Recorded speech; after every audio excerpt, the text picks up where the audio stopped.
नमस्कार बच्चों, आज हम पढ़ेंगे एतत् सर्वनाम रूप। इससे पहले हमने अस्मत् और युष्मत् सर्वनाम रूप पढ़े थे। तो आपने देखा होगा कि ये अस्मत् और युष्मत् सर्वनाम रूप तीनों ही लिंगों में एक ही तरह से चलते हैं, इनमें लिंग भेद नहीं होता। लेकिन एतत् सर्वनाम रूप तीनों ही लिंगों में अलग अलग तरह से चलेंगे और इनका हिंदी अर्थ भी अलग अलग होगा।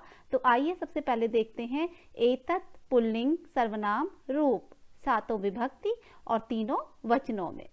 तो प्रथमा विभक्ति में एतत् के रूप चलेंगे एषः, एतौ, एते। एषः यानी यह, एतौ ये दोनों, एते ये सब।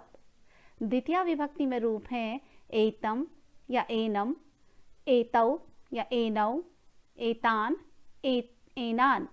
एतम यानी इसे, एतौ इन दोनों को, एतान इन सभी को। तृतीय विभक्ति में रूप हैं एतेन, एताभ्याम, एतैः। एतेन इसके द्वारा, एताभ्याम इन दोनों के द्वारा, एतै इन सभी के द्वारा। चतुर्थी विभक्ति में रूप चलेंगे एतस्मै, एताभ्याम, एतेभ्यः। इसके लिए, इन दोनों के लिए, इन सभी के लिए। इसके बाद पंचमी विभक्ति में रूप होंगे एतस्मात्, एताभ्याम, एतेभ्यः। इससे, इन दोनों से, इन सभी से। षष्ठी विभक्ति में रूप चलेंगे एतस्य, एतयोः, एतेषाम्। एतस्य यानी इसका, एतयोः इन दोनों का, एतेषाम् इन सभी का। सप्तमी विभक्ति में रूप चलेंगे एतस्मिन्, एतयोः, एतेषु। हिंदी अर्थ है इसमें, एतयोः यानी इन दोनों में, एतेषु इन सभी में। तो इस प्रकार ये थे एतत् पुल्लिंग सर्वनाम रूप। इसके बाद हम देखते हैं एतत् स्त्रीलिंग के रूप। एतत् स्त्रीलिंग रूप प्रथमा विभक्ति एषा, एते, एताः। एषा यानी यह, एते ये दोनों, एताः ये सब। द्वितीय विभक्ति में रूप होंगे एताम, एते, एताः। हिंदी अर्थ है इसे, इन दोनों को, इन सभी को। तृतीय विभक्ति में रूप होंगे एतया, एताभ्याम, एताभिः।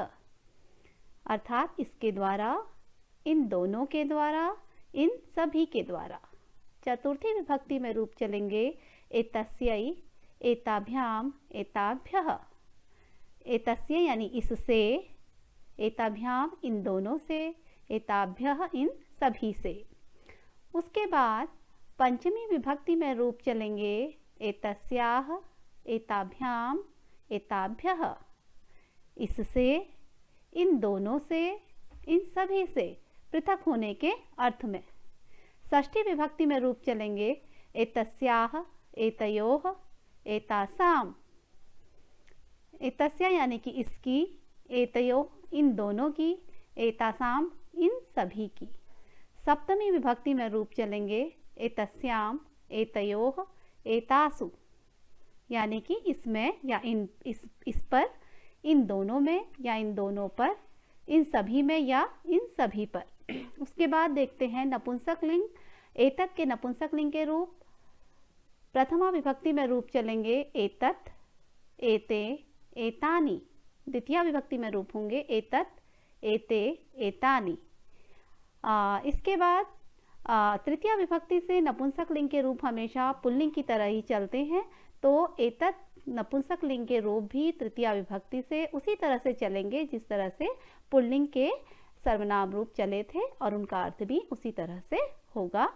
धन्यवाद।